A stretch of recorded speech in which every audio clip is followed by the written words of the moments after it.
Plop, plop, plop, twing. Salut, c'est Hélène de la Fécaséine. Aujourd'hui, avec Sophie, Bonjour. on vous présente un relooking de meubles en vidéo. Pour ceux qui nous connaissent déjà, chez la Fécaséine, on aime bien retravailler des meubles qui ont l'air un peu has-been. Parce que c'est vraiment cool de pouvoir leur donner une seconde vie, plutôt que de les laisser moisir dans le grenier de mamie ou de les emmener à la déchetterie. Jusqu'à maintenant, on leur consacrait plutôt un article sur notre blog ou dans notre mini-mac déco. On vous mettra les liens dans la description. Mais notre résolution de 2017, c'est de se mettre à vous les montrer en vidéo. Comme on vous a promis une surprise sur Facebook et Twitter pour Noël, voici pour vous notre premier relooking spécial fête de fin d'année. Le principe, c'est qu'à chaque vidéo de relooking, on commencera par vous présenter un peu le meuble. Où on l'a trouvé, quel est son style, tout ça quoi. Puis, les étapes de travail pour arriver à un résultat vraiment top. Bon, dans le cas présent, on n'avait plus trop de stock à cause des fêtes. Mais on a trouvé un joli modèle, conçu à la fin des années 80 dans le plus pur style normand.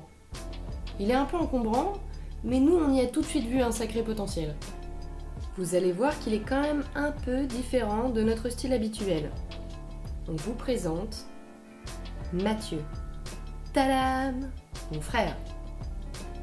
Bon, maintenant je laisse Sophie, ma mère de Dans la vraie vie, vous montrer les étapes de relooking. La première étape, c'est la recherche. C'est super important. C'est vrai qu'on a tous tendance à la négliger parce qu'on a envie de se mettre tout de suite au boulot et de peindre. Mais si on ne prévoit pas un minimum le résultat final, on perd du temps et on gagne beaucoup d'énervement et de déception.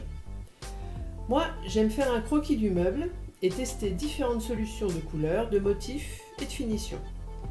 Ça évite beaucoup de mauvaises surprises. Deuxième étape, la préparation. Alors là, ça peut être très variable. Ça peut aller d'un simple nettoyage ou dépoussiérage à la modification même de la structure du meuble. Il faut vérifier les collages, les vissages, les ajustages pour que le meuble soit stable et solide. Selon la peinture choisie, il faudra le poncer ou simplement le dégraisser. C'est aussi dans cette étape qu'on va décider ou pas d'appliquer une sous-couche. La troisième étape, c'est la mise en couleur. C'est celle où on pose une ou deux couches de la couleur de fond. Ici, c'est un bleu aquamarine. Bon, moi, je trouve qu'il tire un peu vers le canard, mais c'est joli aussi. Si ça vous intéresse, je vous mets le lien de la teinture ici. C'est une étape assez simple, mais qui nécessite de respecter quelques règles de base. Par exemple, commencez de préférence par le haut du meuble pour éviter les coulures sur une partie presque sèche. Si vous voulez garder des parties en bois naturel, protégez-les avec un adhésif adapté, car tous les adhésifs n'ont pas le même usage. On y reviendra dans une prochaine vidéo. Ça s'appelle le calpinage. Pensez à garder la possibilité de tourner le meuble pour le peindre sous tous ses angles avant de commencer. Peindre en croisant les coups de pinceau, mais toujours terminer dans le sens du bois. À la fin, bien vérifier qu'il n'y a pas de coulure disgracieuse. Enfin, les finitions. Là encore, les possibilités sont multiples, presque infinies. On peut user, cirer, en vieillissant ou non, cerruser, vernir, dorer, tout est possible.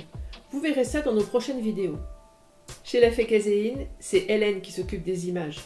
Je vous laisse donc avec elle pour terminer. Bon, alors on passe à l'étape photo.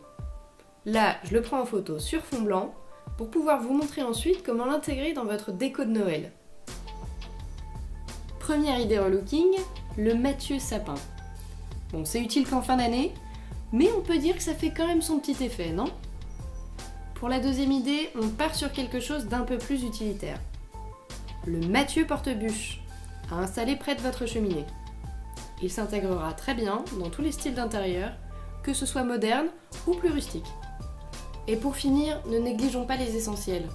Si vous voulez rendre jaloux votre voisin avec des lumières de jardin qui pètent le swag, rien de tel qu'un Mathieu illuminé. Et si les décos de Noël présentées vous plaisent, cliquez ici pour les trouver sur notre site. C'est tout pour aujourd'hui. On espère que la vidéo vous aura plu. Et qu'elle vous aura inspiré des super décos de Noël. À bientôt pour un relooking plus conventionnel. Plop, plop, plop.